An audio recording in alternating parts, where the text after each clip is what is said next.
O cancro da próstata é uma doença com elevado impacto na qualidade de vida do homem e na sua saúde.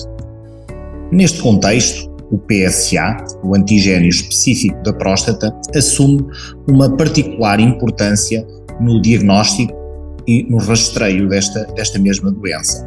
De forma sumária, o PSA, o exame do PSA, consiste numa análise de sangue periférico para detectar uma proteína que é produzida na próstata. Esse exame de sangue é relativamente simples.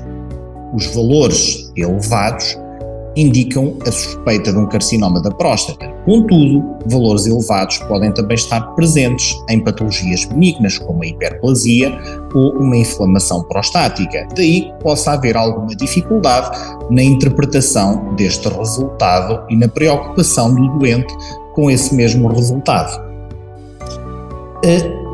É importante perceber que um valor elevado de PSA não indica um cancro da próstata, porque o diagnóstico é feito por biópsia. Após esta introdução inicial, acho que é importante particularizarmos. O antigénio específico da próstata, PSA, é de facto uma glicoproteína que é produzida na próstata e emitida no ejaculado, no líquido seminal. Esta proteína tem uma função importante, que é a função de liquefazer o coágulo do ejaculado. Então, ela está presente não só no ejaculado, nas células da próstata benignas, nas células da próstata malignas, mas também no sangue periférico. De um modo geral, a dúvida do doente quando faz esta análise é: um valor elevado significa que eu tenho um cancro da próstata? Não.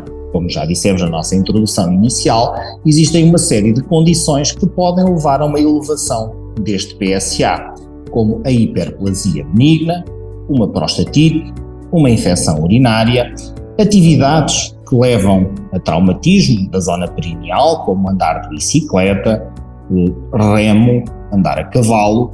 São condições que podem levar a um falso aumento deste valor e condicionar preocupação no doente. Deste modo, é importante, sempre que há esta elevação, socorrermos-nos de outros indicadores, nomeadamente o aconselhamento junto do médico de medicina geral e familiar, junto do urologista e recurso também a calculadoras de risco.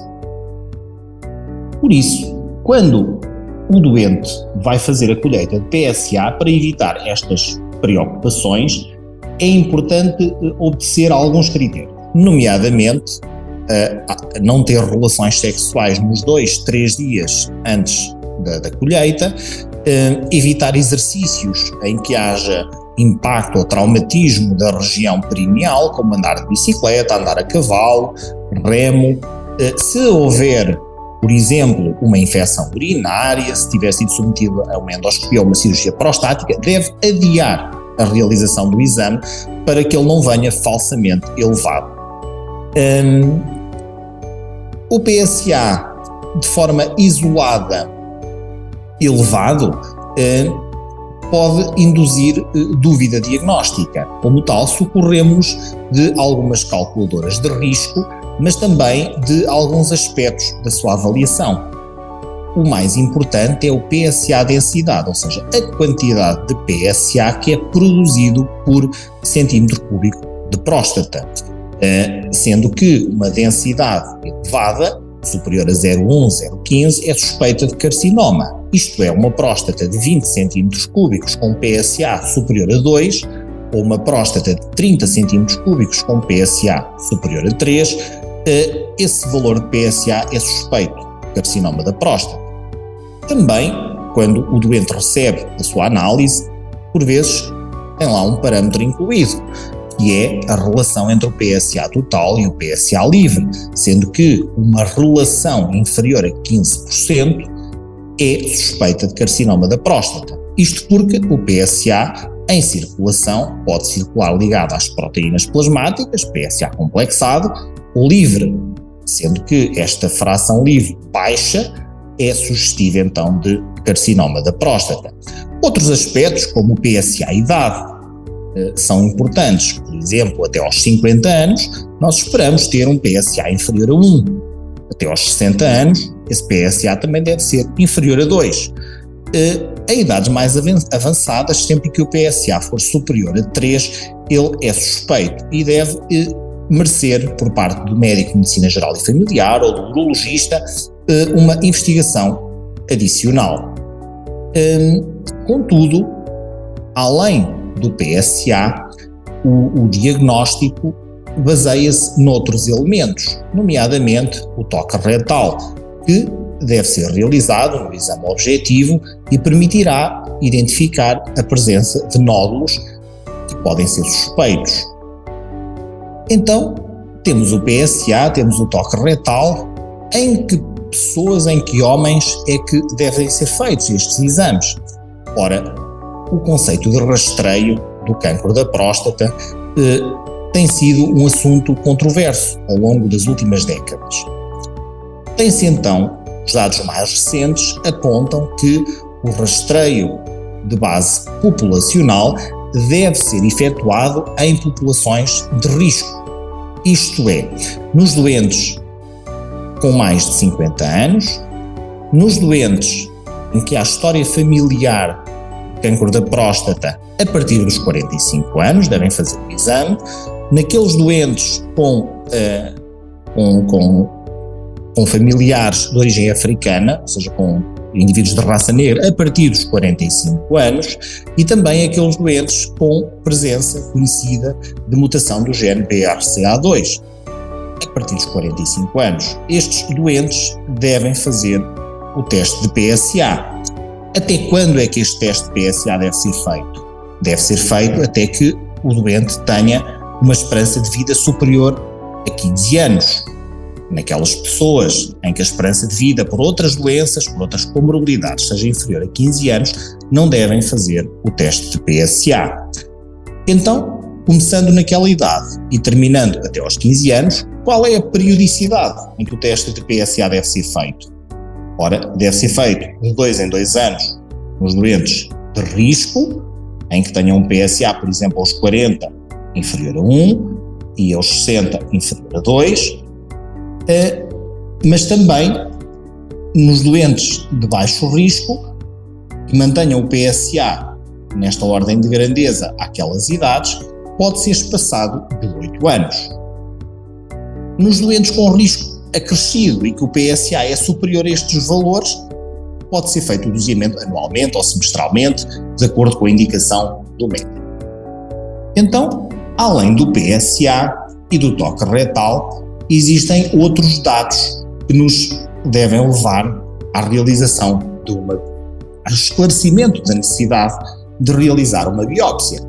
Por exemplo, um doente com um PSA superior a 3, toque retal normal, devemos socorrer-nos de uma ressonância magnética prostática, porque as lesões na ressonância magnética, as lesões suspeitas, têm uma hipointensidade em T2, têm uma restrição à difusão e têm uma captação precoce e intensa no estudo de perfusão. Ainda assim, estes achados sobrepõem-se com lesões benignas. Por isso, existe uma classificação PIRADS que nos permite, de algum modo, definir o grau de suspeição. É o PIRADS de 1 a 5. Nos doentes em que o PIRADS é de 3, 4 ou 5, deveremos ponderar a realização de uma biópsia, uma vez que o valor preditivo positivo no PIRADS 3 é de cerca de 16%, no PIRADS 4 é de 59% e no PIRADS 5 é de 85%.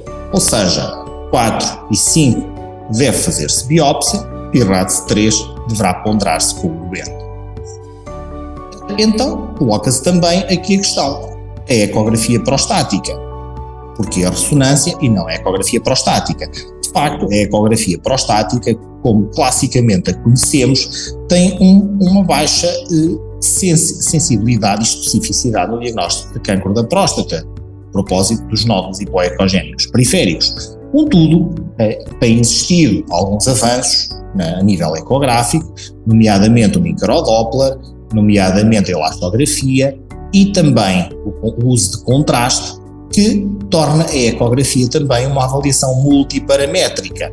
Ainda não se compara à ressonância na sua taxa de detecção, mas com novos avanços poderá complementar a ressonância não só no diagnóstico, mas também na condução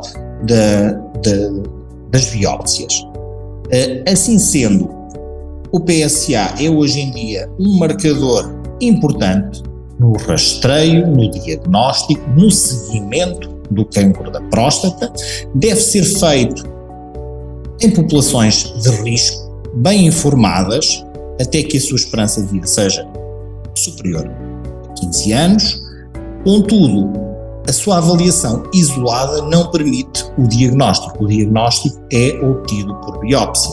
Em caso de dúvida, em caso de dificuldade na interpretação destes resultados, deve procurar o seu médico de medicina geral e familiar ou o seu urologista para o ajudar a esclarecer e a interpretar as opções e o tipo de exames que deve fazer em seguida.